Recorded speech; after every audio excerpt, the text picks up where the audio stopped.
Welcome back to another edition of Kinda Christian. So, a question that we all wrestle with is when someone says, God told me to, how do you know that it's real and it's not indigestion? Well, we sat down with pastor, author, and speaker Shawn Bolz. Now, Shawn has sold over, I think, 600,000 books. This guy, very successful, and he helps teach people on how to hear God's voice in their life. So if that statement alone just gives you pause, then this is probably the episode for you. Shawn is a really interesting, very humble guy, open, very transparent. We ask him some tough questions about how he even knows what God's voice sounds like. I think you're really going to enjoy this interview. Shawn Bolz.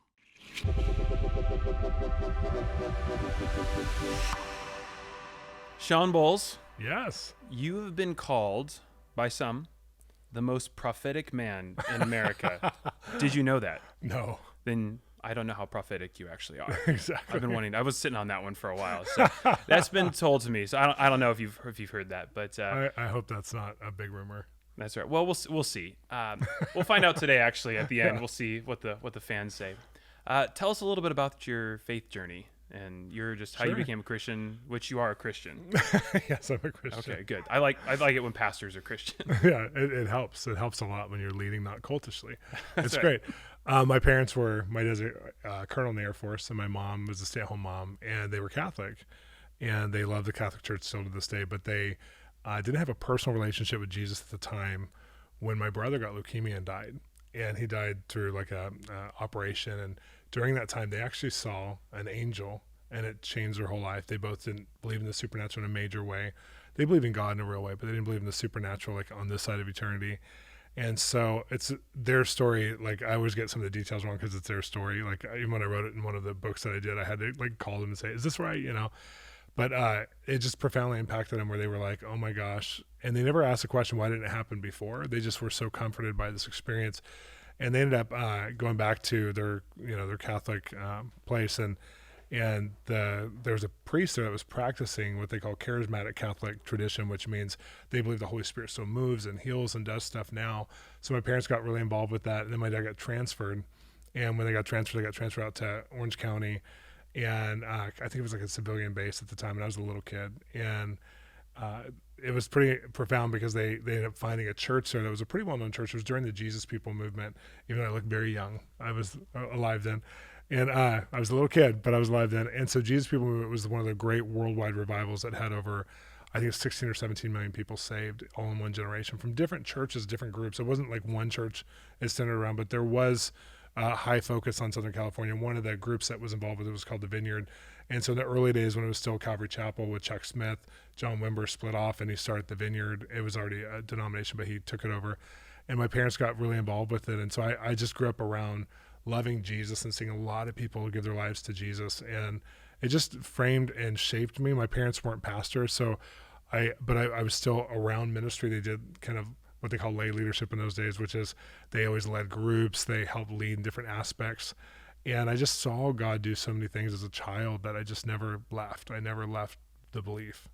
So would you say, faith was not necessarily imparted to you, but it was around you, and there's a culture of it. And my parents would include us in everything they were doing. So they weren't like hands off. Like a lot of times you see people who are first generation Christians or people who are older and they have children. A lot of times there's a huge disconnect between the children and the parents' faith. And for us, my parents would say, hey, we're going to pray for people tonight after the meeting. Do you want to pray with us? Or, hey, let's go to an old folks home. And at the time, this is what they called them, convalescent center or whatever. And let's go once a month. And do you guys want to like sing songs with us with these people and like just pray for them and love on them? And so we were just included from the time we were little. And we never felt afflicted by it. We kind of had to go regardless, but they didn't make us do anything. They were like, you can color in the corner and play with whatever your toys you brought, or you can hang out with us. And both my sisters and I, we just loved to see what love would do and see what God's kindness could do. And so we were pretty touched early on. I saw a couple miracles from just the environment we were in, where I saw people who were healed. And so I knew that was a reality. I didn't know how real it could be. I didn't know how regular it could be, but I just saw it, and it just deeply impacted me. Plus, I felt I had my own relationship to really hearing God's voice, but it was never like a prophetic thing. That's why when you say prophet, it's like that wasn't part of our equation. And that whole pattern of the church wasn't part of it. We didn't even know there was a such thing. And we knew in the Bible there was something, but we didn't know modern times there could be people who were more imbued, so to speak, in that kind of gift. So I wasn't thinking to myself that way. We just lived in a culture of people who believed they could hear God, and things would happen that wouldn't have happened if they didn't hear from God. So at a young age, you were surrounded and sort of it fostered this expectancy, if you will. You said miracles. So, I mean, it's a touchy subject. Yeah, it's a question of like, do we see miracles? So you would say miracles happen today. Absolutely. Yeah. Okay. And not like, we also obviously kids born miracle of life, but we're talking miracle like to your eyes, there is no other explanation for I've had miracles happen. Yeah. So, I mean, I think it's people who don't believe or come from a skeptical viewpoint or have never understood God for what he wanted to do, what he did through Jesus, and what he still wants to do before Jesus returns. It's hard for them to believe that God wants to bring supernatural help to us. That's not just in our character or just in our talent or just to enhance us, that he actually wants to bring help to us beyond that at times. And so for me, I used to do a lot of extreme missions and go to red light districts and war zones and these kinds of things. One of the places I went to in South America, I got a parasite that had never been in America before. I was around 26, 27 years old. And so I was degenerating really fast in my body to the point where I went on hospice care. And the doctor said you could do this in the hospital or at home because they wanted to monitor me for some stuff because they had put me on experimental chemo. And that was also killing me because it was just so intense. And how old were you when this happened? I was like 26, 27. Yikes. And about 5 weeks after they told me I would die, because they said you're going to die within 5 weeks type thing. And then 5 more weeks happened. And I was really sick. And I had every kind of people praying for me, like charismatic Catholics and Christians and just all kinds of people, just because I was open to receive prayer. And all of a sudden, one day, I had a moment where I knew I was supposed to go to my parents' house. I just had an internal knowing, which I think is one of the ways God speaks to us. And they lived about 5 miles away, and I hadn't driven in like 3 months. And so I was home alone, and I got my dogs in my car because it was snowing outside, and I wanted to make sure if I was gone for a couple of days that they would be, because I didn't know if I could get back very easily. And so I brought my dogs, and when I went there, they were actually having a meeting with a woman who had come from a ministry that focuses on healing. I didn't know that. And it was like 9:30, so it was after the meeting was done, like a home meeting. And she said, I came here for you. God showed me you in a vision before I came here. And she didn't know who I was. Well, she did know me, but she didn't know I was sick, how I was sick. And she said, and I didn't have a reputation or anything. I was just, one of the people in this group. And so she prayed for me, and I felt something. It was almost like she pulled out a worm. And I know parasites can look like worms, but it wasn't. It was parabolic or metaphorical. And I went back and got tested the next week, and the parasite had died. Just completely was gone out of my body. And my doctor was a Christian. He said, this is a miracle. We couldn't do it. Nothing we were working on did it. I mean, it was past chemo. Nothing was working. He goes, your life's a miracle. What are you going to do now that God gave you your life back? And I was like, give it to him even more, so I've had a couple of miracles like that where in my own body, like I can't deny what he's done. And I think when you have that, when people start to do all their arguments, they can't argue away your own life experience. Yeah. And so that's one of the reasons why I believe is because I've been so personally touched by this in that way. So so immediately get healed, and the doctor goes, Shawn, now that you've won your life back, like, what are you going to do now? Yeah. I mean, just puts it on there. Also, you said this parasite had never been in the United States. Yeah.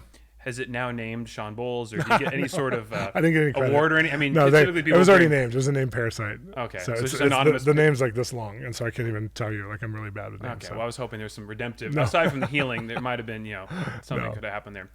All right, so you mentioned that story. This woman said that God had led her and talked to her, and then this is something that you're just, you're known for. You're known for as a teacher who speaks on this touchy subject of hearing from God, right? Brings up a lot of emotions for a lot of people. Oh, we're like the horror movie sub bad guy in every that's Hollywood right. movie. So it's right. like a lot of that. Yeah. But I don't know many of the people we've interviewed who would go as far as say God doesn't speak, but you believe God speaks today. Mm-hmm. And for you personally, as someone who is this has become a lot of your professional work as well as a pastor and teaching on this subject. What is it like for God to speak to you? You believe God speaks. How does he speak to you? What is that experience like? Well, I'll say two ways because I think everyone's a little different in how they experience God. But I think we have in common that we're wired for it. We're wired for that kind of connection. And so, you have this God of the universe who can't fit into time and space, and yet the Bible tells us he lives inside of us when we invite him in. And we're sharing the same space. And 1 Corinthians 2, to me, is the clearest place. And this is where I find my own experience, which is verse 9 and on, it says like, no ear has heard, no eye has seen what God has in store for those who love him, which is kind of an Old Testament spinoff. But then Paul addresses it and says, but we know those things by his Spirit. And the Spirit of God searches the deeps or the depths of God, the Father, and he relates those depths to us. Like he's standing between the two spaces and connecting them. And so I think a lot of the way that most Christians here, including myself, is through impressions or intuition or instinct, but also it's be a little bit beyond your normal experience of instinct and intuition, where you just know something you wouldn't have known before. As a matter of fact, the gifts of the Holy Spirit, the word of knowledge or the word of wisdom, like knowledge means knowledge that came not from your life experience or your education, but it came from the Spirit. So it gets downloaded into you, so to speak. All of a sudden you know something you didn't know before. And the word of wisdom would be Sophia, which means knowing how to like understand what's in God's heart or regulate your relationship with God or understand what God's thinking about the world around you. And so I think we should expect those things. Just certain people wouldn't believe that they could be either so practical or that they could be so supernaturally natural, meaning like God knows the hair on everyone's head. But if all of a sudden you tell someone what's in their safe or what's going on in their marriage relationship by revelation, it's spooky to a lot of people unless you feel the love motivation of God behind it, where he's come to resolve or help or give encouragement. And then it might still be spooky, but you feel helped, you feel loved. The problem is most of the people, the way it's been presented is that it's going to shame you, or it's going to cause something to happen that no one wants to happen in the first place. Like God's going to declare a judgment, there's going to be an earthquake, or God hates this group of people, so he's going to destroy them. And so we've seen that modeled throughout movies and history and all the bad. I mean, like anybody who goes after any of the supernatural gifts, you get tons of accusations, and it's on a financial, sexual, emotional, pastoral, every kind of accusation you could think of, because people are so afraid of these subjects that you get aligned with everything that's come before you that was negative. So what is the actual experience like when you feel like you're hearing from God? Is that an image in your head? Is it a sense? And I know that you probably can't speak for how all people throughout all space and time hear from God. But what is that experience like for Shawn Bolz? For Shawn Bolz, a lot of just thoughts that come within my own thought realm that are outside of what I would normally think about. Like the first way that I really learned how to hear from God was about like my resources, like time or energy and that kind of thing, or about money, resources. So I was young, I was a kid, and there was times that I would feel prompted to give somebody something, or to spend time with somebody that, like a nerd at school that like just didn't have, we all looked at it as like a really nerdy person, but they actually were a really broken person. And as I invested the resource of my time in obedience to God, I would see restoration in their life to where they would become solid as a person, and they would come out of that class of rejection and victimization, and they would come into a place of like wholeness. And so for me, a lot of the way I hear would be just impressions or thoughts. I would feel like all of a sudden I would feel compassion that wasn't common to my own heart or my own life experience, or I would sense something, or I'd have a mental picture that was kind of like, I'd think of someone I really loved in my life all of a sudden, and I'd look at a person and be like my sister Jennifer, like I really love Jennifer, and I'd look at someone and I'd be like, is your name Jennifer? And I'd be like, no. Are you super artistic and creative? Yeah. And I'm like, oh, okay, because my sister is really creative. And that's the first thing I would think about her. So I'd more investigate it, versus some people who you've seen a model of prophecy in the church that's been like, God has told me, thus saith the Lord, which isn't all bad, but it's a very specific model that came out in a lot of the early, maybe mainly from the 70s, 50s to 80s. There was groups that were teaching it it was all Old Testament language, biblical, like King James language. And for me, it's more of an intuitive process. And I have heard from God. I've heard a voice, like an internal audible voice, an external audible voice. But this sounds controversial. You have heard an external audible voice. I have. And that's the exception, not the rule, right? Oh, very much so. It's been a few times in my life. Okay. And which is more so than most people that I'm friends with, like even major pastors who believe in this. And so, but when you hear God, I think in those kinds of ways, there's a different result that it brings on the earth through whatever you're hearing it for. It was never for something that was super common. It was for something that was profound that happened. Now, this whole idea of hearing from God, is this a major divide in the church, or is this tied up in, because I know from some research that there's a divide in the church over whether or not supernatural things occur today. It seems that most would say that, no one would say God can't do anything, right? Yeah. God's capable, but it seems that the church is divided into people who think these things happen with more frequency, and others who think that this kind of stuff like hearing from God, prophecy, is not really around today. So Yeah, can I you think- talk about this divide? Absolutely, because I think there's like 2.4 billion people are Christians on the earth at least right now, right? So depending on where you look at statistics.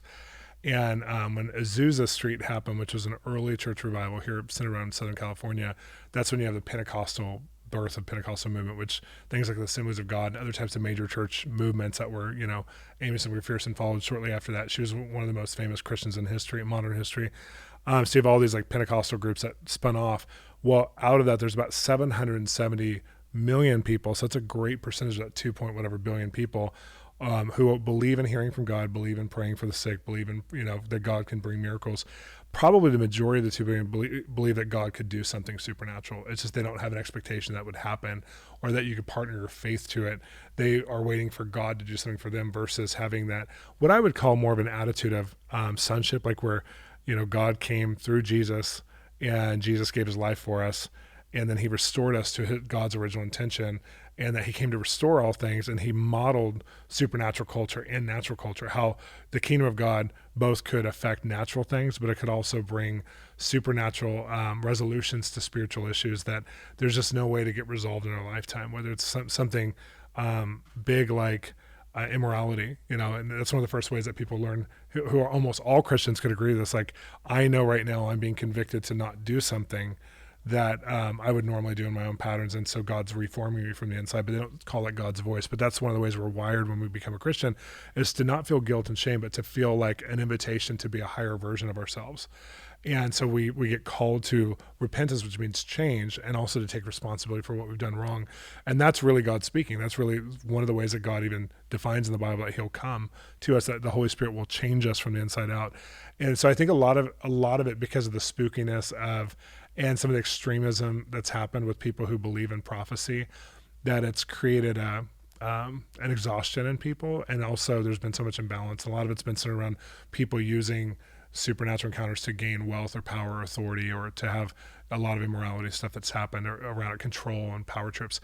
But there's some things that are closing the gap right now that's very unique in our generation, because at least in America specifically, we have our vice president believes he hears from God, Mike Pence. We have Kanye West, who's emerged from a mental breakdown and got saved and is actually leading now in a way that not only is he leading these crusades or whatever you want to call them, like these concerts that he's trying to get people saved, but he's also hiring people out of jail for his new property in Wyoming, where they're doing seed to sow, and he wants to affect agriculture and fashion industry with sustainable clothing. So his faith isn't just like theoretical, or it's not just proverbial. It's actually like practical, even though he believes God's speaking to him, leading him, and so it's a real example. You have people like Steph Curry in basketball, who's really feeling like him and his wife are hearing from God or being led by God in some ways.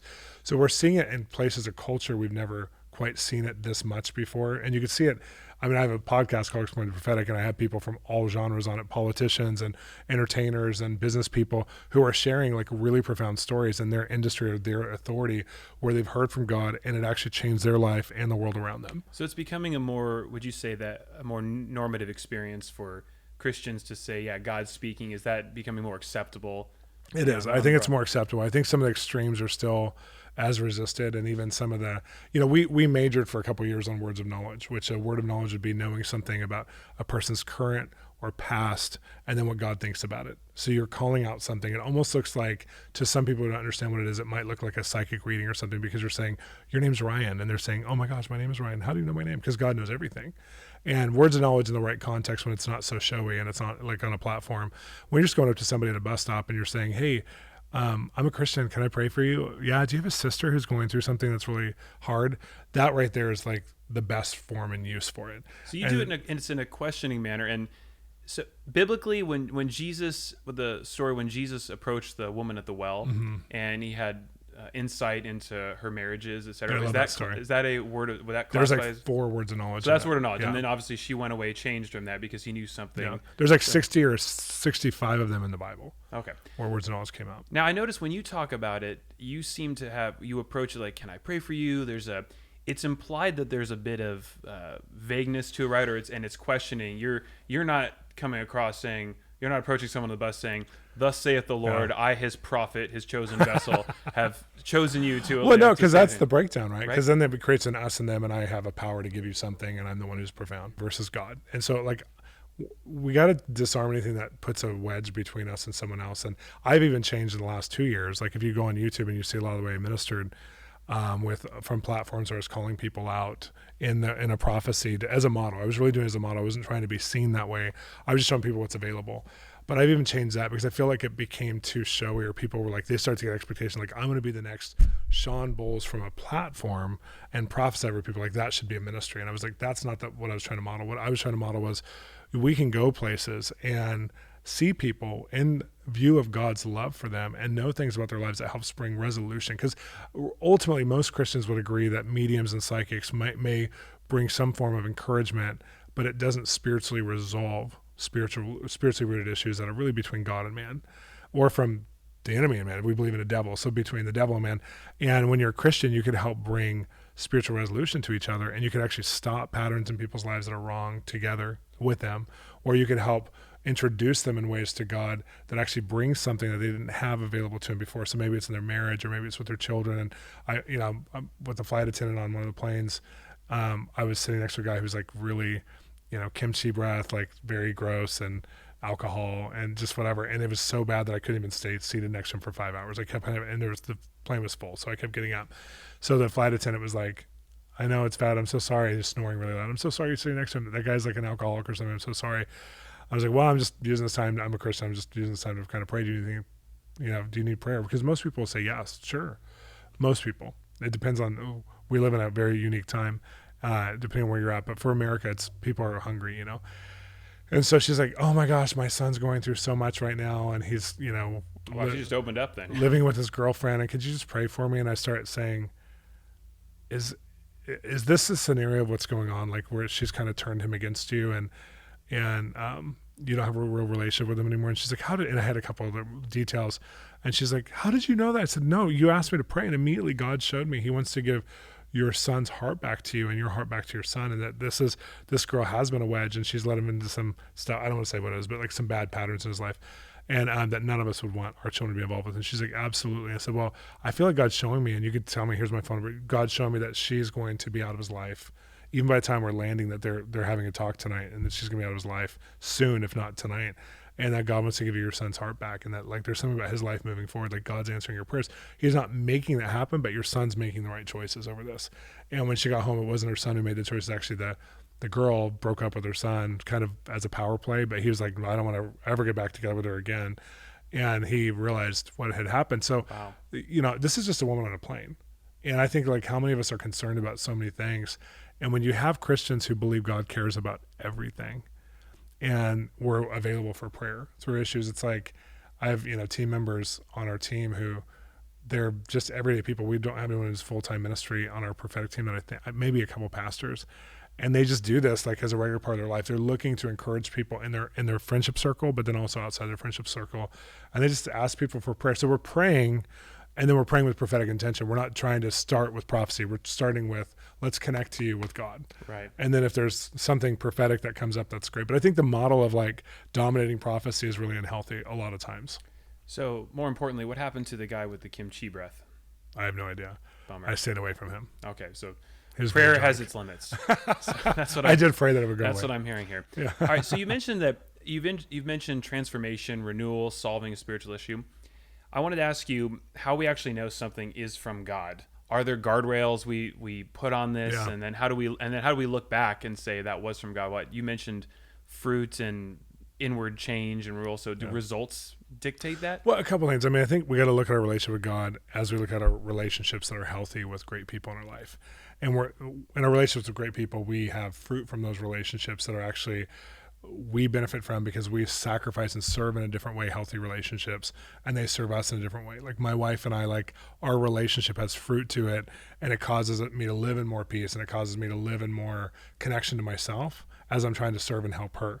And so I think a lot of times we're looking for this fruit that like we're waiting. A lot of people do like the old fashioned Gideon fleece, like if you'll do this, God, I'll do this. And then they're looking for like, it has to be powerful in my viewpoint and vantage point, how I see this fulfilled, or I'll never listen to you again. I won't believe myself again or whatever. But I think the reality is that the Old Testament, we had one of the primary ways people would lead the whole tribe of Israel or the whole people of Israel was by prophets. And the New Testament, the primary way he's leading is by our own individual faith in him. Moses said, I wish they were all prophets, that they all heard you this way. And that was God's desire, is that we would all have our own, just like Martin Luther, said we would be justified by our own faith.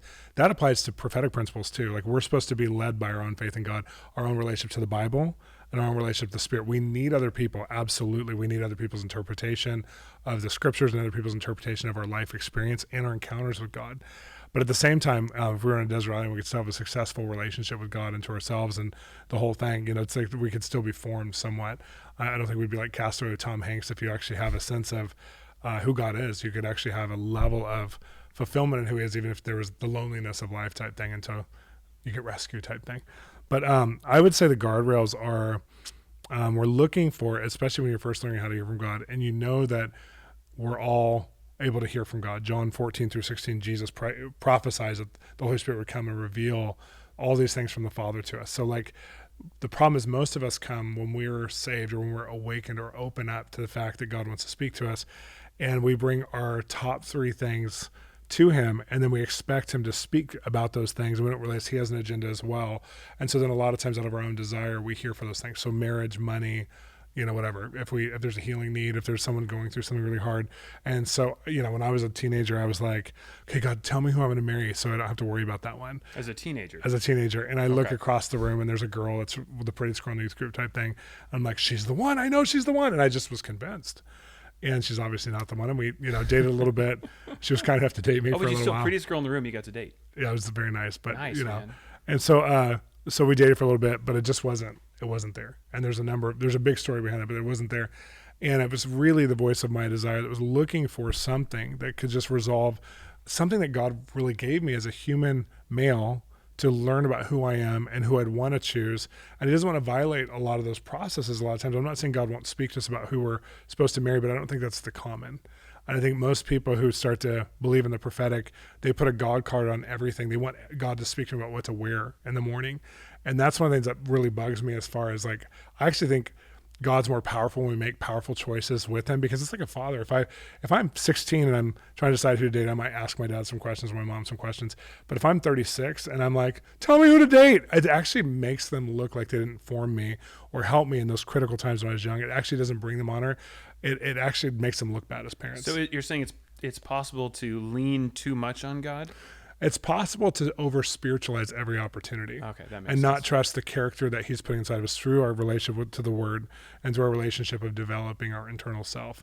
And so I think his voice sometimes becomes a crutch or a place that we want to go to solve problems that we don't feel very empowered to solve.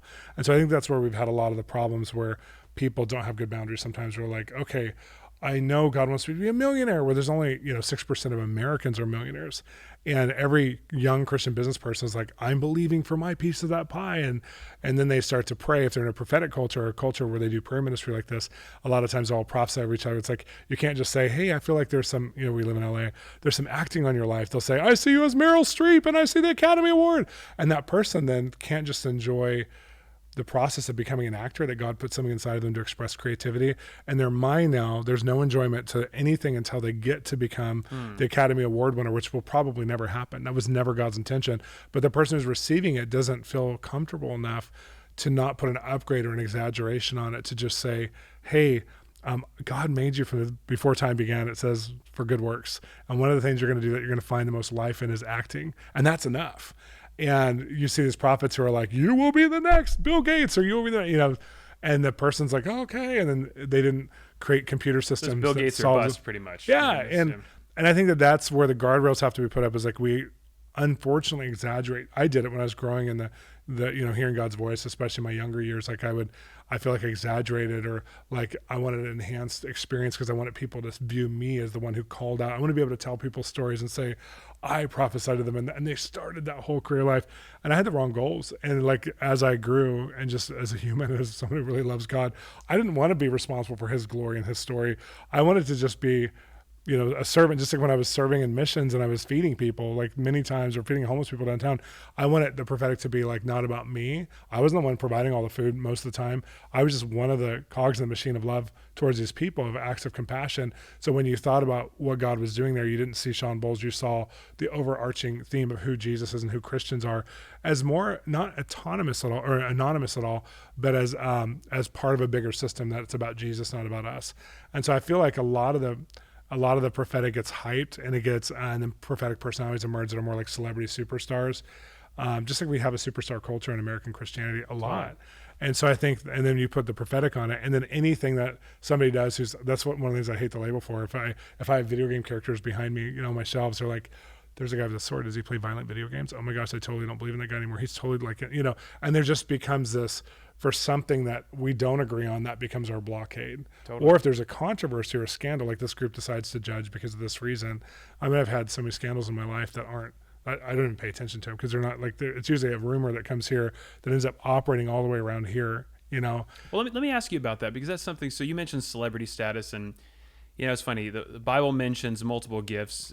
Like you don't see people becoming the celebrity administrator, right? Like look at that person. They've got amazing organizational skills. Look at that. Stephen, he was a deacon. Yeah, right. But Stephen, people want the words of knowledge, and these are the sexier gifts, right? I mean, it would be, frankly, it would be a really cool party trick if I could go out and just have words of knowledge about people, especially the prettiest girl in the room. That's great. But so I mean, it seems like no matter what throughout history, anyone who seems to be doing the work of God will have some detractors, and you've had your share of detractors. What do you say to people who say like, this is crazy, man? Like, and I personally I've been to conference center, and I've seen you call people up out of the stands, and you've gotten words of knowledge around someone's birthday, around just like bits of knowledge about them, and they feel so known, etc. What do you say when people say, gosh, you know what, you could look this stuff up, it's not real? I've seen in community threads, it's always a small but vocal minority who are like, this is great, crazy, you Christians are being strange. This is what do you say to that? In some ways I agree. It does feel strange. Like, I get it. Like I'm first a skeptic in my own self. Like a lot of times when something new emerges in Christianity that feels like, it doesn't matter if it's a supernatural type thing or if it's a new movement. I'm like, oh, those guys are just like famous because of their music or whatever. It's like there's this place inside of me that is a cynic, that I work myself into hope, and I work myself into faith, because I choose not to see what people are doing wrong, what the enemy's doing, just because humanity is so ugly sometimes, until you see it from God's vantage point. And when you see people from God's vantage point, like Jesus looked at us and said, these are the joys set before me. And so I think with those threads, and that, we live in the information age. So Revelation, a lot of stuff, if it's not prophecy of the future, if it's about something from the now, someone could say, you looked on Facebook, and which is one of the constant comments for words of knowledge type prophecy. And there's a lot of people who've had that temptation. All of us have had the temptation to enhance our words no matter what. But there's a lot of people who have failed in that, especially, in the current kind of iteration of hearing God's voice. There's a lot of people who they wanted to be awesome. Their desire to be awesome was more than their desire to love. And that's very human. That's very, and that's, it's one of the mistakes that people have made. But then you look at, like, if your motivation is, I'm going to love people, and this is one of the tools for love, versus I'm going to become something because of this tool. Like, I'm going to create an identity around this tool. I call myself the reluctant prophetic guy, because I'm like, I've never wanted to be branded by this. And this was never the space that I wanted it to go to the cross for. And so it's always been hard when I get criticism. I'm like, I know, right? Like, I feel that way too. I feel like a lot of people. The reluctant prophet, though, is a good name. I mean, you registered that on that could be my bio, But and I don't want to sound like I don't love what that part of my life. It's like, to me, it's 1/4 of my identity, but right now it's the most visible one. So people see that as part of my whole world. And I feel like in my whole world, it's just, my conversations behind the scenes is, how's God transforming culture? What's God doing here? It's not centered around who has God healed and how many people have you prophesied over. It's like that. But people want that, though. I mean, that inevitably, because like people want miracles. I mean, that's a biblical thing, right? I mean, throughout history, everyone wants to see the big but flashy I think stuff, right? Once you start to have the greater conversation, they become a thread woven in, but they're not the major, they're a minor. Right. And it's their gift, and they're a tool. And so I've spent a lot of years now helping people to understand that tool set, and the gift of discernment, the gift of word of wisdom, the gift of word of knowledge, the gift of prophecy. Those are gifts in 1 Corinthians 13. I've helped a lot of people understand that. And so sometimes people decide, I want my whole life to revolve around this, which I don't even want that. I mean, there's people out there that's okay to want that, but it's going to be a very small little group of people. One of the things that was interesting to me is when we released Translating God, which is kind of my book I'm known for. And, in that market of that little niche market of hearing God's voice, the biggest book in like a 1 year history of sales was back in I think it was in the early 90s, and it sold like 70,000 copies on hearing God's voice. And that was like by a major author who was really well known from Dallas Theological Seminary named Jack Deere. He did a great job. Oh yeah. So, I love that book. And so for all these other years, most people who sell prophetic books, maybe on hearing God's voice, like to define prophecy, not maybe encounters and stuff, but just to define prophecy, maybe 15,000 is a bestseller in that genre, in that little niche. And so when we were going to release Translating God, I was like, you guys, I'm going to speak into Christianity and really talk about like, how do we love culture with our faith? Like, how do we actually like present the Jesus who's so beautiful to culture? And my publisher, my wife, both said, serve the audience that you're in who's really hungry for you to define some of this encounter you've been having with hearing God's voice. And so I said, okay, I want people to learn how to translate who God is through the relationship with him to the world around them, but also to really know themselves, and prophecy helps you to do that. And so when I released this book, we sold like 140,000 in the first year. And I was like, what in the heck? Like, even my publisher was like, we didn't know that this was like a theme. And then I had one of the biggest publishers come after me, and they said, let's do a book at HarperCollins. And they said, let's do a book about this because like in a greater audience, and see, because we had a survey amongst our readers. They have thousands of people, pastors and stuff. And they said, what are you most interested in? So our number one subject for kind of not just the mainstream 2 issues is usually health. And this year it was hearing God's voice. And so we proceeded to not just Christian, you're saying just across Christian. And in the Christian world. And so it's usually Christians want to know something about health as far as not the main issues of Christianity, if it's like one of the sub. And so they're like, would you do a book with us? And I was like, sure. And we just released it last year. It's called Through the Eyes of Love, which is kind of a follow-up to Translating God. And again, it sold really well. And I was just like, and I thought, this is so weird because I'm like, I just wanted to do like one and done. I just want to love people. I want them to have this tool. But people were really hungry, and it wasn't the people who are hungry for our ministry aren't people who are hungry for like the ministries that teach and how to raise up prophets as much. Like those people like will come around us and they're like, oh, you're too basic. Like you're way too basic. And but the people who come around us are people who are like business people. They're evangelicals who've been conservative, but they're like, I have heard from God, or I've had some dreams that I need interpretation for. There are people who are in politics. There are people who are like, wait, you're talking about God in culture, not just God building the church or God doing something that's just spiritually focused. You're talking about God doing something naturally focused. So it's been really unique to me because I've always wanted it to be a conversationalist in the transformation kind of conversations of what God does. Not necessarily a leading voice, because I don't know, you can't plan that, but you can be a conversationalist. And so the fact that that's happened, and the fact that my story now, I've actually tried to decrease my story, just tell it as far as an example for what's available, not to be an example as far as like a lord over, like I'm a father in this.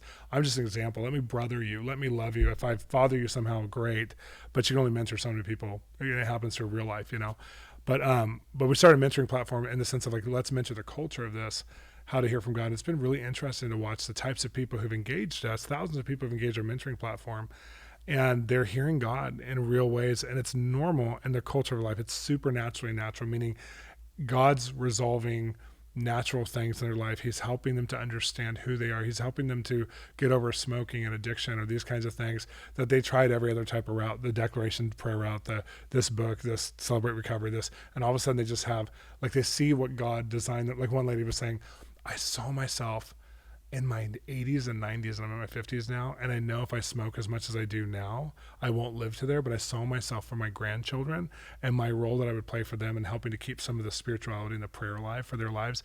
And I just can't smoke anymore because I won't be alive for them. And I know that it just came into me that I knew that, and I just stopped smoking. Hasn't been a temptation. So these are the kinds of people who are like, I just love those stories. I love those stories where someone's like, God knows me and he has a plan for me. And when you hear God, you get a cheat sheet for what that plan is. Cheat sheet. I like that. Would God call it a cheat sheet? No. God doesn't like cheating. No. All right. So we've mentioned that it comes as impressions. It comes in, it's visions, dreams. I mean, all these different ways.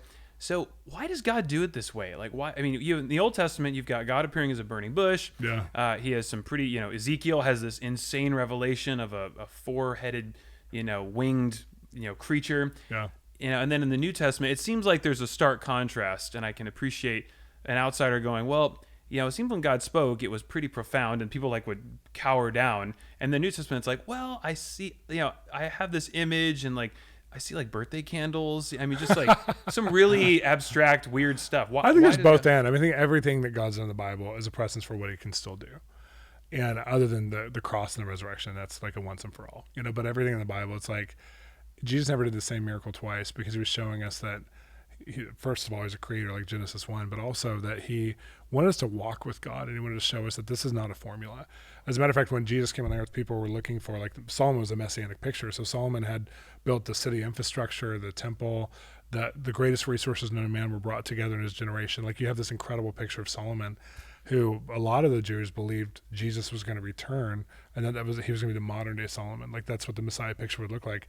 And he comes and he tells them stories and parables. Like, he comes and says, the kingdom of heaven is like, and he doesn't directly appoint anyone generals, and when they asked to be his generals, he's like, I can't do that for you. Only God could appoint you. Is that like he came because he wanted to bring an internal culture. And I love, I think it's Matthew 18:18, where he says, they said, why are you speaking all these riddles and parables? And why do you speak this way? He said, because I'm trying to create like a receptive insight inside of you. Because if I speak to you directly, you'll stare it in the face until doomsday comes and you won't believe.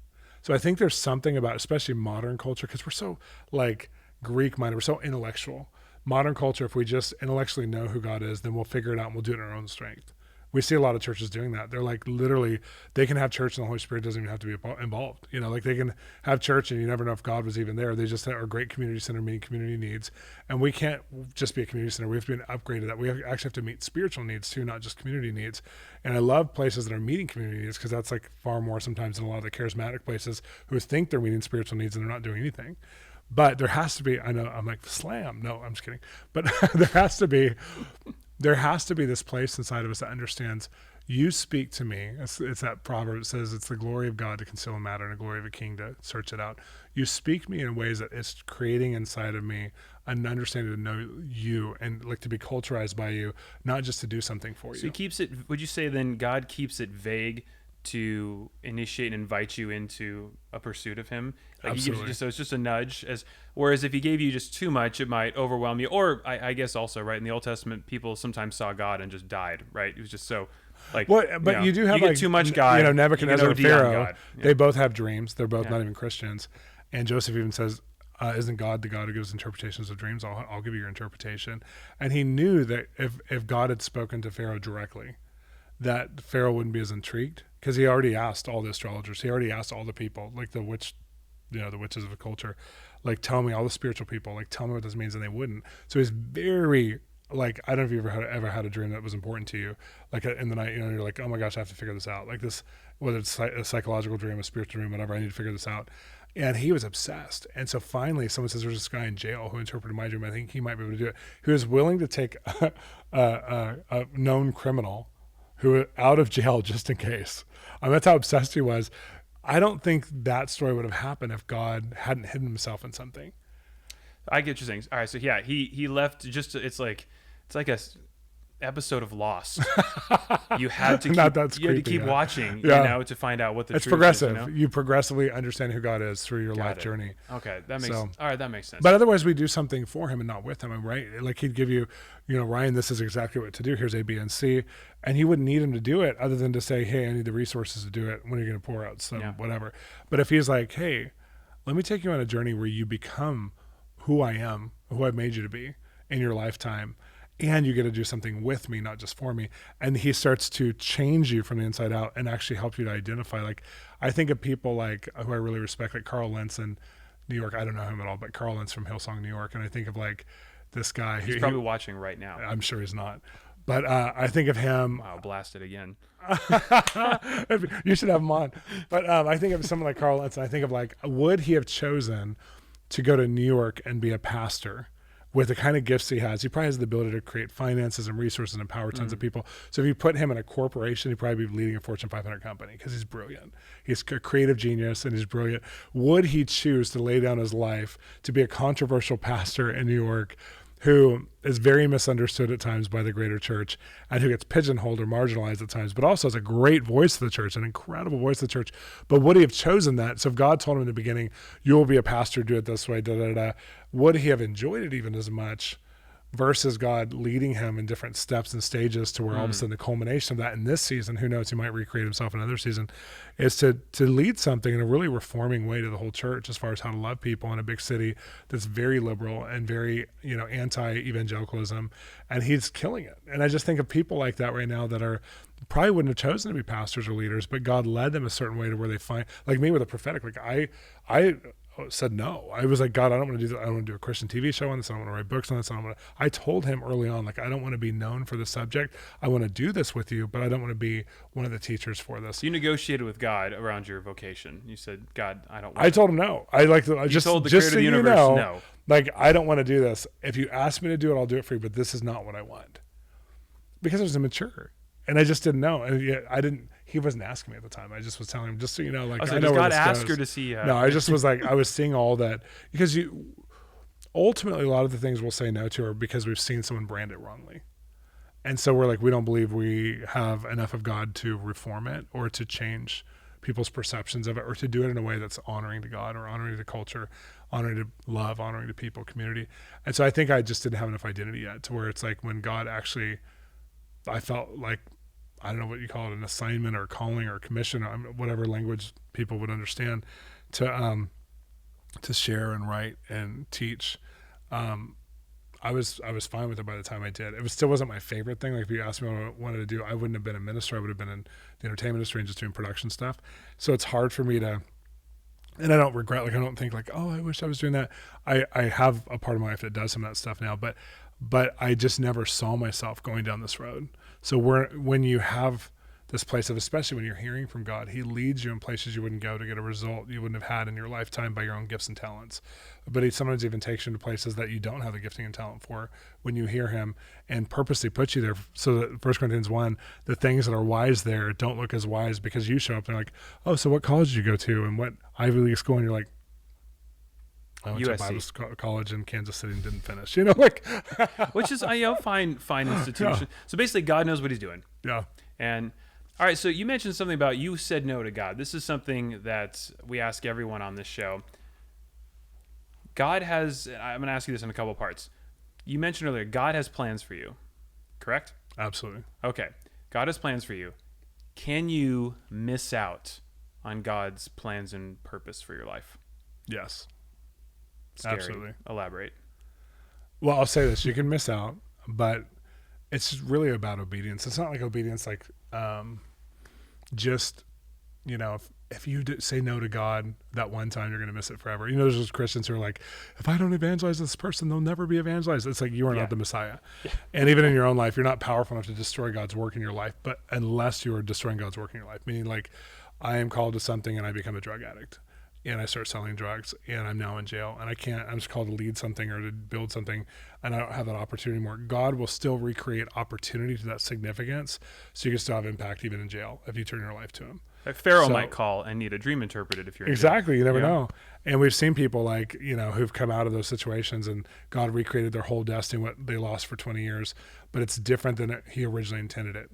Meaning like there's an A plan, then he recreates an A plan for you.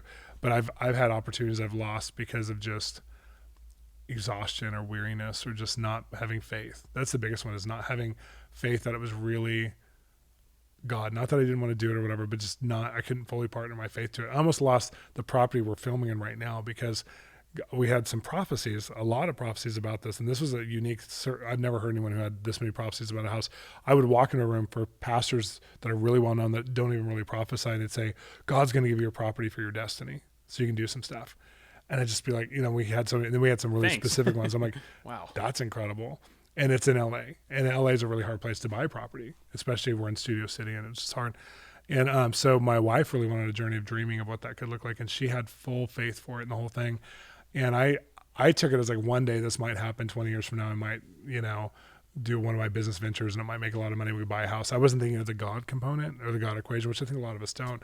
And one day, this is one of the internal audible voices of God I heard, where it was beyond my voice in my head. It was a different voice. It wasn't the voice of my conscience. And I don't hear from God like this a lot, but this is one of the times. And I was walking back to my office from lunch when I used to be in Glendale. And I hear God say, so do you want the house I have for you or not? Because you're going to miss it because it's Thursday. And he said, it's going to be off the market by Tuesday next week. And I'm like, the first thing I thought is, you didn't tell me afterwards. You're such a God of love. You don't want me to miss it. You know that there's unbelief in me. You know that I don't think like I'm more of a man where I'm like, I'm going to earn something and make this happen. You know that I don't have faith for, I don't, like I don't want to even ask anybody for money for a personal house or whatever, even if there's a mission on it. And so there's not a way that I can get this. There's no way that I can produce the income. You know that. And in the midst of that place of unbelief I have, and that place of whatever, as a man, you're still speaking to me about this. And so I said, okay, God, I'm so sorry. I'm so sorry for you have spoken louder than I've ever been spoken to about almost anything. And probably because I needed that level of faith because I didn't believe it. And even when I'm almost missing the opportunity, you speak to me. So I call my wife up, and one of the prophecies was so specific from a really well-known person who does that. And it was the listing name, and everything about the listing was in that prophecy. I didn't know that. I told my wife I had never told her about that prophecy because I was so like she was in faith about it. I was kind of like, we'll get a house one day. How do you broach the subject of, honey, God told me? I started out saying, I'm really sorry about this. And she laughed. She knew, I think she knew that I was weary when it came to, when you're teaching on the prophetic, you get bombarded with people prophesying over you. Really? And I think I was at that stage. It was just a couple years ago, like 4.5 years ago, 5 years ago. I had so much coming at me because people wanted things. Like people would call me up and say, my daughter's missing. These are like well-known people like that are in other ministries and stuff. I never do this, but my daughter's missing. Can you tell me where she is? People would call me up and say, I'm on the verge of divorce, like well-known celebrities or whatever. I'm on the verge of divorce. Can you help me? Can you solve this problem for me? Thinking that I have a gift from God, so that means that I can wave a wand and something would happen. So I was exhausted from people's need. I was exhausted from people trying to have significance in my life by trying to give me a word or do something for me. I was exhausted by people's invitations because we have so many invitations to go and do so many different types of things. And so I was just tired, and I was quiet, and I didn't know how to put boundaries to it all. I didn't know how to build a fence around it. And a lot of these people were great people I'm friends with, so I didn't know how to build a fence. So I was in a very unique season in that time. And so to hear God that way, I was like, okay, it was just between me and God. This was not about what I get to do for you, God. This is a father who's like, I have something for you that I planned from the beginning of time so that you can do what you're called to do. Do you want to partner your faith or not? And I'm like, and it was very loving. I'm saying it sarcastically, but it was very Jewish, the way he said it. And because there was a little sarcasm in it. And we got the house. I mean, like it happened in that weekend. We got the house. Like it was just a long story, lots of miracles. We got the house. But I think at that time, like God, a lot of people have the image that if God does speak to me, it's gonna be the worst thing that's ever happened, or it's gonna make me do something I don't want to do, because I've kind of hinted at that.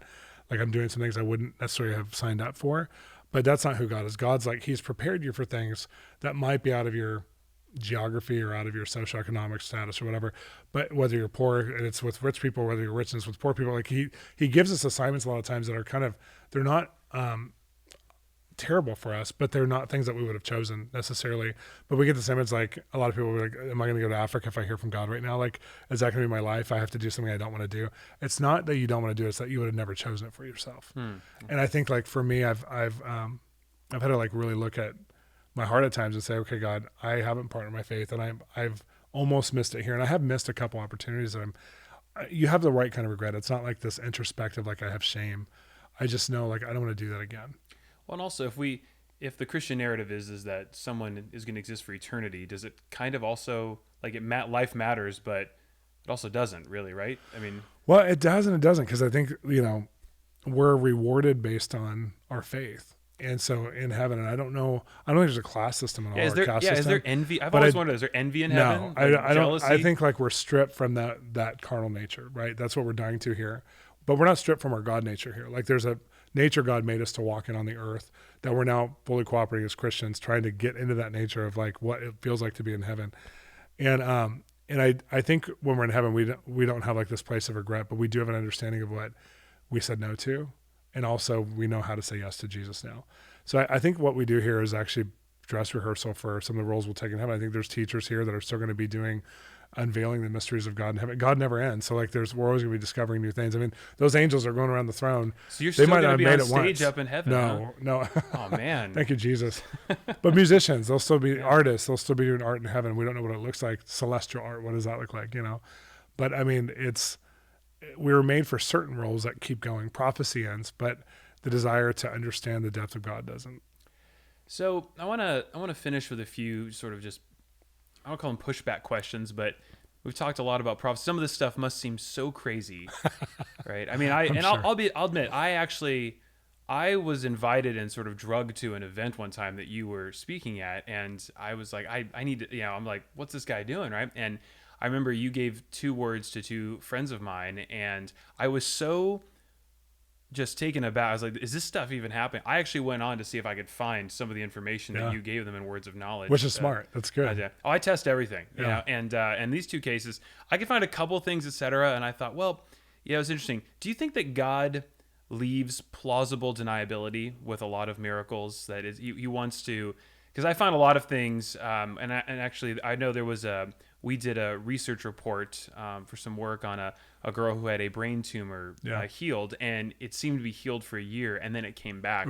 And brutal. And you wonder, was that, did God heal it? Is there an explanation? We don't know. Do you find that God leaves room for a person to say, you can choose? That was, explainable by man or miraculous nature? Yeah, I just think life is so mysterious. It's hard to, I have a lot of questions. I have a lot of questions for why certain things like that didn't happen all the way through. Or I've said things to people that I've had to go back and take responsibility for and say, I told you that you were going to have this, financial breakthrough in this thing for the building you were purchasing, and it didn't happen at the time. So it's gone wrong for you a couple times. Yeah. And I think that's one of the reasons why when you want to grow and have those guardrails up, you have to track. You have to, if you tell something's going to happen in the future and you don't go back and ask about it, then they're left to think either the prophetic is all a mess and it's not real, or that God is mad at them and they did something wrong, or that Satan came in and destroyed their opportunity, or that they're a bad person. And so they don't usually blame the prophetic first, though. That's usually the last thing they'll blame. Eventually they might get there. They usually get really mad at God. And so you want to take any excuses to separate from God out of people when it's your responsibility. And so I've had to go back at times, and it's painful. It's funny because there's, we live in the information age, so stuff is online, and I think some of that just proves that we hear from God. Other times it could be wait a minute, if there's 6 things you said and 6 things are online, what am I hearing? And so we've actually gone through, maybe for 5 or 6 years when I was getting people's birthdays all the time. Well, that's one of the first things on Facebook, and I know a lot of Facebooks were private now, but people were especially then when Facebook wasn't as private, people were are you just going on people's Facebooks and looking? And even I had a friend who we went to a restaurant together, and he's like, you just go on Facebook? And then I'm so sorry. Your friends are asking her, is this real, Shawn? Yeah, a couple, not super close friends, but a couple friends were like, I need to know. And most of my friends now hear from God this way to some degree anyways. But this particular person was more of, I don't know if I fully believe, I love God, but I'm not sure I'm fully on board. I don't know if Jesus is the only way. And are you looking at Facebook? This scares me. And the waitress came over, and I happened to have a word of knowledge, and part of it was her birthday. And I don't do that all the time. I'm not an evangelist everywhere I go, but it happened to happen in that circumstance. And I wasn't doing it to impress or prove. It just happened. It was just, and my friend was like, okay, I get this, but why would God give you stuff that basically proves this bad case against the prophetic, that you all research stuff? I was like, I don't like that. So a couple of years ago, we pivoted and said, let's ask God. He's the God of all the universe. Let's ask God for stuff that can't be easily found on a Facebook or whatever. That stuff what's in your safe? What's in your heart? What did you do last night with your wife? Whatever it is, it's it seems a little personal. Well, but just asking God careful for exactly. Be careful what you ask for. You don't want to see certain things, but visions, no way. No. And but let's ask God, and it really changed the conversation for us too, because I feel like we as humans are responsible to actually relate to very real, emotionally intelligent facts. And that was one of the ones that I had to catch up to and go, I'm not proving the case for God in this, and I'm not training people to prove the case for God in this. So let's go after words of knowledge in the information age that still maybe you can find it somewhere online, and maybe and we did looked at some of the case against us of far as people saying he did, in this one conference, 3 people, we found everything online. Out of the 6 people we props over, I'm like, what about the other 3? And the first 3 could just prove that I'm hearing some stuff, but I don't want to even have that argument. So I'm like, let's just ask God to be creative through us, and let's be more creative in how we pursue him. And it's been really beautiful. The last couple of years I've done that with my team and just said, we're not putting rules and restrictions on you. We're just looking at how do we build a protocol that helps people relate to the fullness of God, because word of knowledge is a gift that's outside time and space that God brings to us. We don't have to just know the obvious. And so it's been really good because I think it's like helped a lot of people in that journey. Well, I mean, I may have shared this story with you before we sat down, but I mean, because I was so, and I'm a skeptic with everything and all this. I want to know the truth wherever it leads, right? Yeah. And I met a friend in Dallas who actually had gone to a conference with you in Oklahoma City, where he was a last minute attendee, and he said that you were up there, and this was pre-smartphone, so you had a pen and paper. I was like 20. Yeah, you had a pen and paper up there. And he said that Shawn Bolz gave me a word that stadiums were in my life. And he's like, my dad had just done a big Promise Keepers event. And so his dad was a sports coach. And he said, you knew our names, and the two other guys were there, and it read the mail. And he said, but then he said, you said stadiums are in your life, and I just see stadiums. And I remember we were sitting down to breakfast, and he had his business card out, and I just caught my eye, and I looked at it, and he was actually one of the top business development guys for stadium sales. Oh, that's so crazy. At an architecture firm. And he said, man, he's like, there was no phone back then, right? And so I thought, you know what, that was really like, wow, well, unless you had, it was a dial-up connection, but I don't think that was available back then. I don't think when I was 19, was there dial-up even? I don't know. Like, I feel like I'm that old where I remember right. Betamax. I mean, it was like Carter was president, so I it was, it was encouraging to hear, and I said, hey, look what he's like, oh my gosh, and that word messed with him 20 years later. Wow, that's cool. So it was really cool. That's really cool. I'd be remiss if I didn't ask you, because this is the number one question that I've had and people ask when they say, hey, do you really believe in this whole Christian thing, is just the problem of evil, right? The world, and we're sitting here in Studio City in a plush, video game, memorabilia adorned studio, and life's awesome for the most part. But most of life for most of the world, for most of history, has not been awesome. Yeah. How do you work that out? And you're really encouraging guy, so I'm curious how you handle that, because a lot of what you see is very encouraging. God loves you, but infant mortality was what, 30% for most of history. Yeah. Most people never even get a shot to come out. So how do you work out the state of the world with this God of love? It's one of my things that I won't look away from, because as far as injustice and just man's free choice and what happened in the garden for the Adam and Eve leaving, and how we've had whatever, if that's, fully exactly how it happened, or I think it's somewhat of a metaphor, but also it happened. That failure against the nature of God, and how we perpetuated so many cycles and things from that, and meeting people who I love, but who also believe completely opposite things that I think are evil.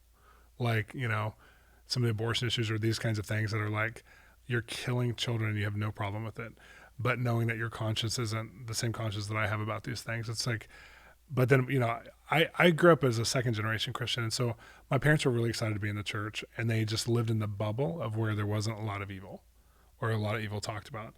And there's this thing inside of me and some of my other family members who were like, we have to see if the kingdom, who God is and his love, actually works in harder places. So I call it spiritual mission tourism, but I went around to red light districts and war zones, and to like some of the hardest marginalized places, to leper colonies, like for real.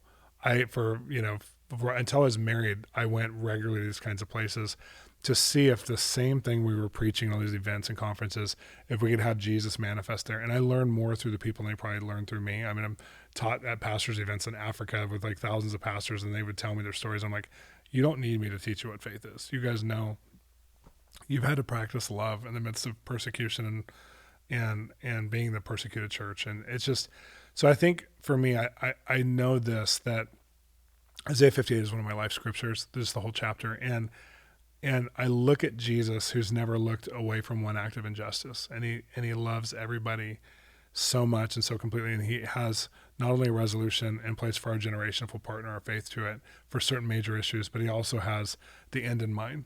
And the end in mind is like his kingdom, it says in Isaiah 9, has only been building ever since it came on his shoulders. It says, unto us a son is being given, and he'll be called Wonderful Counselor and Prince of Peace. And on his shoulders, the government of God will only increase. So I think a lot of times we'll see the evil that's increasing, or that's becoming more obvious because we're more educated to it, because I think it's always been there. But there's ways it's increased. But we're, Isaiah 61, where it says, arise and shine, for your light has come, for God's glory is on you. See, thick darkness covers there. So it's that evil is covering the earth and the mindset.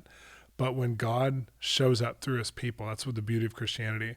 when God shows up through his people, we have different opportunity. And I have more hope now in the midst of evil because we have, like I was doing a study for my latest book that's going to come out at the end of this year. And it's about marketplace people hearing God. And one of the studies was that half of the world's billionaires right now are Christians or profess Christ. That the whole church world, the most powerful people group financially is Christians by 51%.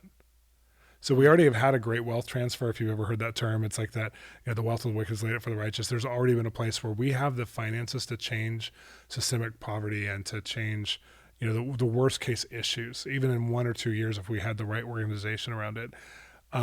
God cares enough to where he's put power in our hands. It's a matter of will we love him enough to use it? So for me, I think evil bugs, all of us. It's it's one of the but it's not just like a thorn in our flesh. It's a very real thing. It's killing people and hurting people and marginalizing people. And so I feel like when we live a Christianity that doesn't allow ourselves to be gripped with that by compassion, then we don't have real gospel in us. So is it the same reason you said that God doesn't overwhelm us with direct messages? Is that if he is God, if he is omniscient, omnipresent, all good, then for some reason letting the world scenario play out this way is better and more glorious than if he'd created another way. He created it to be perfect, but he knew free will was going to. He knew that free will would lead it down to this disaster. I don't know, but I think after all the years, however many thousands of years, that until he returns again, that something's going to happen where we will all understand the beauty of why he allowed this to happen.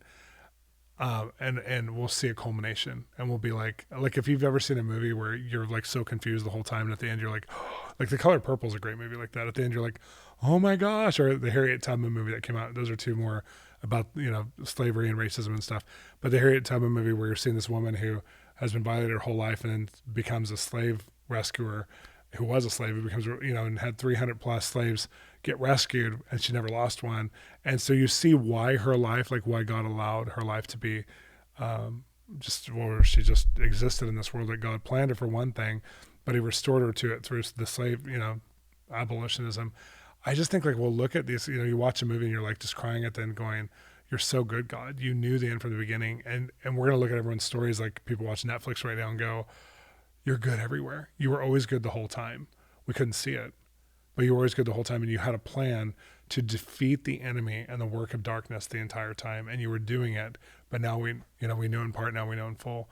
So I do have hope in that. But I'll say this because it'll help people, because that's a little bit too esoteric. I have a great dad, and he's awesome. My dad he's in his 80s now, and he was a terrible driver, but I didn't know that growing up. And there's one time we were driving around a really bad incident, and I didn't know. I was a little kid. And I knew he was a little nervous, and I was like, are we okay, Dad? He's like, oh yeah, we're fine. Cause I was too little to know. So he's going to keep me from knowing the evil that's going on. But something really bad was happening, and he drove around it. And I remember years later, I just had this flashback. I was like, Dad, remember we were driving one time and it was around something and something really bad was happening. What was it? And he described the scenario, and it was really sad. There was people getting out, and there was a riot going on, and he got around it, and he knew to go a different way. He didn't have GPS at the time. It was in those days. So he didn't know where he's going, but he went around it. And when you trust your father, and you trust that they're good, and you trust that they have your best intention in their heart, there's things you don't need to know. And there's things that you'll find out as you get more mature that you'll have the ground for. Mm-hmm. And you'll go, I trust you, Father, even in the midst of an evil world. There's things I'm not going to understand, but I know you. And that's where most people don't have the relationship to a father who's God. So they can't look at the issue of evil and say, I trust you anyways. They look at God and they blame him for it. Got it. Yeah, well, I figured we probably wouldn't solve evil today. I was kind of hoping one day I'm going to have someone on. Someone will be good. And I'm they'll not just your have guy. an explanation for it. Yeah. Miracles, you mentioned a lot of supernatural things. A lot of people outside Christianity claim to have miraculous experiences, etc. Does God work through all faiths? Oh. Or would you attribute those to, you mentioned the El Diablo. Yeah. Are they necessarily false, miracles to lead people through? How do you interpret one when people have genuine supernatural experiences? Yeah, I think God's working in everybody all the time, but I do think that the enemy counterfeits all the time as well. So I think God so loved the world. So he's revealing himself all over the world right now, and he uses Christians to bring it into, his intended purpose through Jesus. but he's trying to get everyone's heart all the time. He's like trying to reveal himself. I think a lot of people, you ask them before they're a Christian, can you see where God ever saved your life? Maybe a car accident or something or whatever. And almost everybody can see how God worked before they were saved. Like he was always there. He was always present. And we've talked to a lot of Muslims who got saved in the Middle East, and they got saved through a supernatural encounter. And they didn't know who Jesus was for a while. But they knew that there was a God, there's a man of light coming. We talked about that a little bit earlier before the show.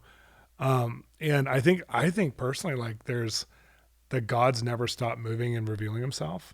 And then he sends Christians to help, like Daniel or Joseph or Esther, to be at the right place at the right time with understanding, so that people can come into the fullness of what it is.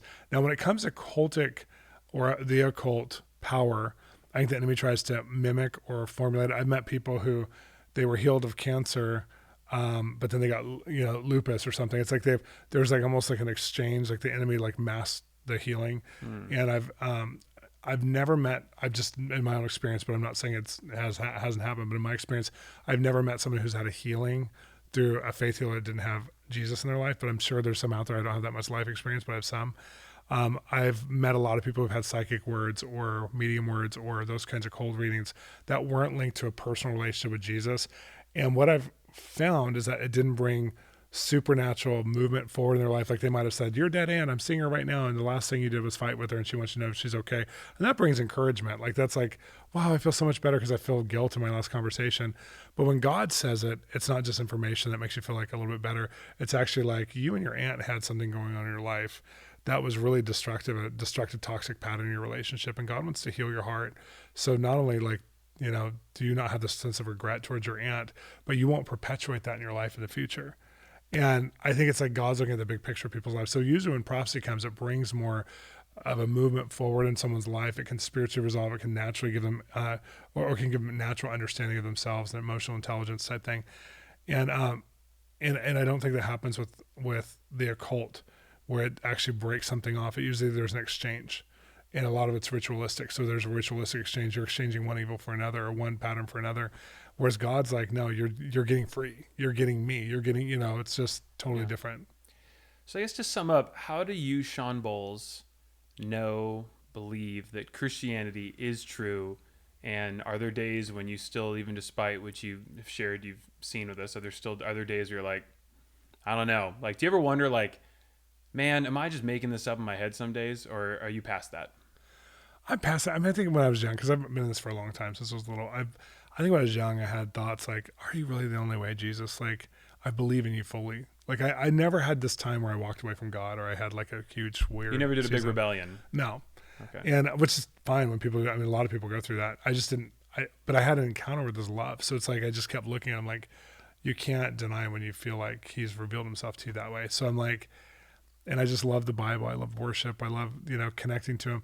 So I never had but I've had seasons of discouragement. Most of them happen when there's church politics, like I got caught up in or something, where I'm like, is this like, Christianity, is this like a real thing, or is this just a bubble? And I've gone through that many times. And I think sometimes I still question some of the formalized religion and how we've done it and presented that as like the best way to Jesus. And I think because I feel like a lot of people who I've talked to have met Jesus outside the context of the organized religious piece where I go to church every Sunday, but they're still professing only Jesus. Like I still feel like sometimes the decluttering and the decomplicating is really appealing to me. I'm like, I'd love to be like a monk with my wife and just like be really simple, just do our garden. And I don't know, this house is pretty cool. I don't know about the monkish lifestyle, but it's pretty cool. Yeah. All right, I want to finish with you're a pastor, we joke, and you were called prophetic man in America, but you're a pastor and you work with a lot of people. You've seen a lot. You've been doing this for decades. What is Pastor Shawn Bolz's wisdom for people to say, you know what, I don't hear from God. That's great that Shawn gets these visions. That's not me. I read the Bible. It's weird. I don't hear things. It's not me. What do you say to that? I would say look for the big wins in your life. If you're like trying to follow God, look for the big wins in your life and then reverse engineer them and think, how did I get here? Did I get myself here, or did God move in my life? And if God moved in my life, or if I can't describe how I got here, if it's like beyond my skill, talent, ability, maybe it's a relationship. Like I feel like I married an upgrade. I know my wife is better than me. So I'm like, that seems how to be did I get here? It Like, seems how to be did I the get here? consensus. So it's like when you look at that and you ask those big questions and you can look for when did I make the choice? What empowered me to make the choice that led to this? And you take yourself out of being the winner, and you go, okay, God, you actually were here in these moments. And so I want to learn how to partner to those moments. So it's not so much about this is the voice of God, but I'm learning how to partner in my faith. And start there, like start with conviction. Like, do you hear God? Like when you hurt somebody's feelings and are you good enough to actually go, I hurt their feelings, I need to really go back and apologize? Or would you in your nature go, I'm going to conflict avoid, right? So like look for areas where you've had improvements and think about it like from the sense of I've invited God to come and lead me in my life and I'm changing, and it's not just my good choices and my, grit. I'm actually making choices that are above what I would normally make because there's an interaction. So let me put some definition of interaction. It doesn't have to be full on like James Earl Jones, God's voice, but can you see where God's moving? Maybe it's like, they ask for children's workers at your local church and you're single and you all of a sudden volunteer and you're like, why did I want to volunteer my time here? Are you that good-hearted towards children, or is God teaching you something and showing you something and inviting you into something? I think that's where most Christians get stumbled, is they're looking for the disruptive voice of God that's so external that makes them do something so beyond them versus that internal, like when I got an opportunity or when I discovered something about myself and I'm like, I'm awesome, I discovered this about myself, versus you're awesome, you put me on a journey of self-discovery. How did I have this moment, and how can I recreate an awareness to these moments? You've mentioned passion and how that ties into calling and purpose a little bit. So it's an interesting debate I see. There's some that say, well, like, look, I imagine myself talking with one of my great grandparents on a farm going like, Dad, I don't feel called to be a farmer. Yeah. And he would go, that's too bad, because you're going to farm today or we don't eat. But today we have the choice to, I hear this all the time. Yeah, this doesn't really fulfill me, and it's over my $5 latte, that we're enjoying. So do we do we get permission to just, are you saying that whatever you feel in your heart, passion wise, is that indicative of where God could be calling someone? No, I think it's honestly, I think the church has got it wrong. I think we've looked at like our destiny is what we get to do for God, but that's our calling.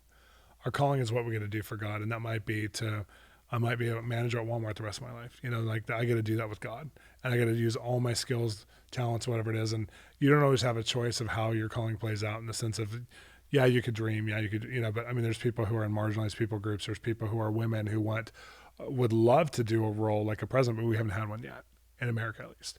So, maybe that doesn't mean one can't rise up, but it just, I want to be the president is probably the dream of many children, but like, can I do something in that genre and actually make a career out of affecting politics? Probably, especially if you're in a Western country where you can get an education, probably. So that calling, like learning how to serve that sense of calling, is important. But even more than that is our destiny is actually to bring Jesus his reward. Our destiny is to love him for the joy set before me endured the cross, Hebrews 12, verse 2. So there's a people group we're called to love. It's a community, a relationship center. It sometimes deals with geography. It sometimes deals with industry. Like there's people that we're called to love. So we want a calling that serves or centers around those people, or at least enables us to do something with those people. Like I've had friends who they couldn't do that as a career, but they could use their career to support like building schools in Africa or something. And so I think like if we could look at it and go, in our lifetime, we don't have as many choices as we'd like to believe, as far as, career, making money, those kinds of things, especially depending on what country you're in and whatever. We're right now in an all-time unemployment high around the world because of COVID and whatever. And so we aren't going to be able to say, dream, and you could be that artist and be self-sustained and self-supporting every time. Like that dream's not going to work for everybody, right? So, but what does work is who God before time began knew that he was going to give us an opportunity to love on and help them to become what Jesus dreamed of. And a lot of that happens before Christianity, of just, sowing belief and encouragement, an atmosphere of, I see you for who you are and not who you're not. I believe in that God's put value in you. Even if you don't use those words, you live your life around them that way. Yeah. It's like St. Francis of Assisi. I preach Christ daily, and sometimes I use words. It's that place of having a lifestyle of loving people and seeing God's dream over humanity. That to me is what we all have in common. That to me is what we all have passion for. But the calling sometimes supersedes that, and that's when the church runs over people and there's dead bodies everywhere, because my calling becomes more important than you. in my calling. And so like, I don't really care about the people. I'm on a mission. Right. And so I think I answer that question in a very roundabout way, very specifically, because I feel like all of us can pursue a passion place to love people, and there will be great opportunity and resources and things that will happen in our little life to do that. But it may not be that we can just dream whatever dream and do it, even if we feel like it's a God dream. I've met many disheartened Christians who have hope deferred because they were told their dream should be this grandiose thing, versus like, this is the day the Lord's made. I'm going to thrive in this day, even if it's not the job I would have wanted, or when I was a little kid or whatever. I could still love well. I could still actually have hope. I could still have, that kind of stuff. So basically, though, just because you have a passion for something, though, it doesn't mean that's what you're called to do, right? No, and I think you should look at it in view of eternity. Like, this life is so short, and if you have a passion for something, it's going to play out sometime. And we have a hope in Jesus and eternity, but we also have a hope on this world.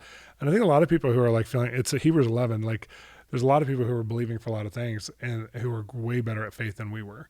And the last verse says they were left incomplete. So only with future generations could the promises they were believing for be made full. So there's something about us sometimes allowing ourselves to believe and being, that's what intercession or prayer is. It's like we're standing in the gap, which is the word intercession means. We're standing in the gap between what God wants to bring on the earth and what's already come. So for me, when I moved to LA, I didn't come here as a savior for Hollywood. I came here to reinforce what God was already doing all along and just to play my part in it. And someone else might have a better sense of visible fruit, but I know I'm supposed to love well, be present with people here in the entertainment industry, help them in their calling and their career, do some projects myself.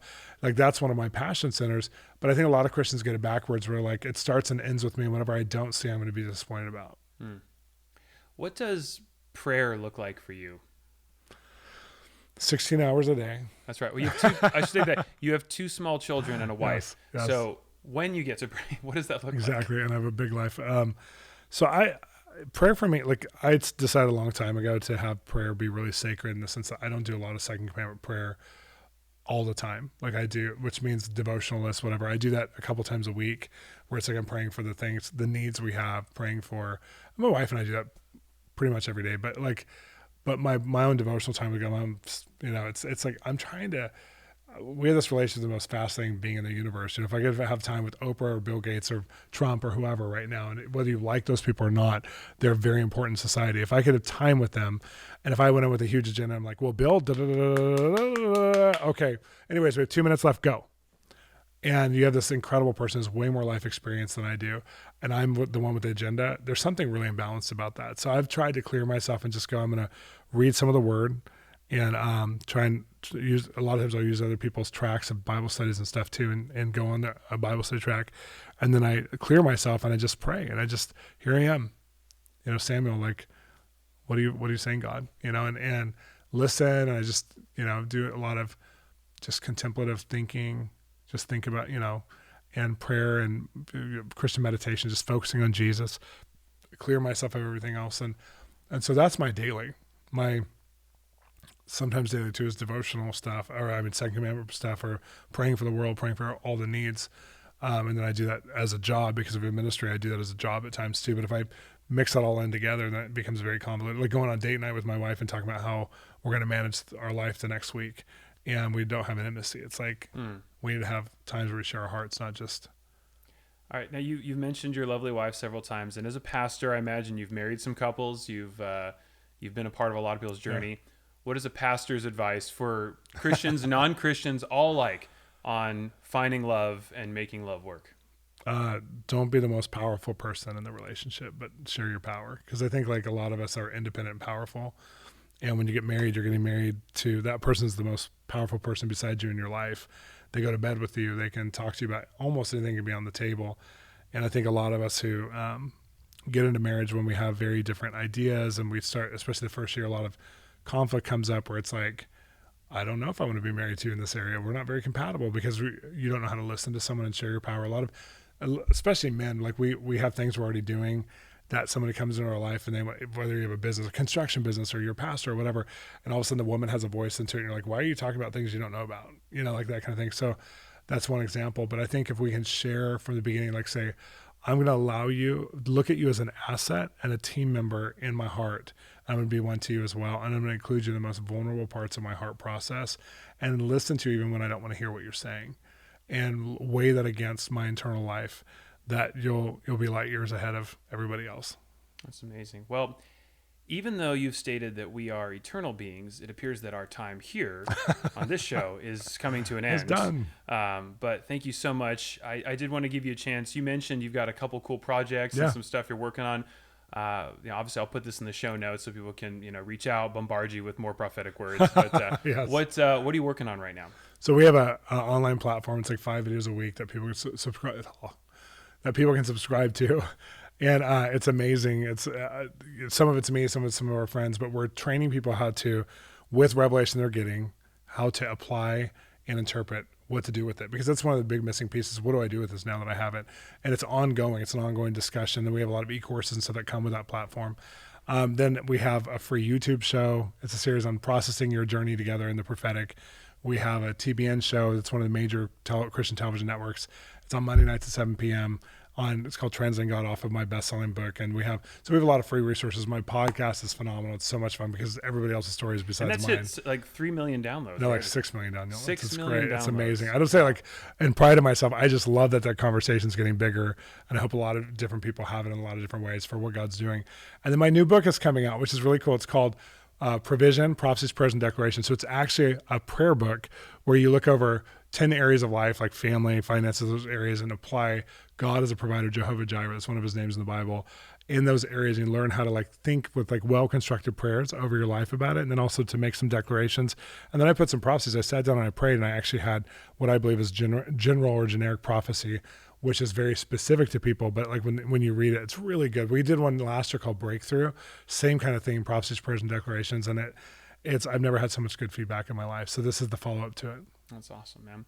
Well, thank you so much for being here on the show and actually letting us come to you in this awesome space. Well, thank you. I'd give you a hug, but COVID. So thank you so much. I will, Bob.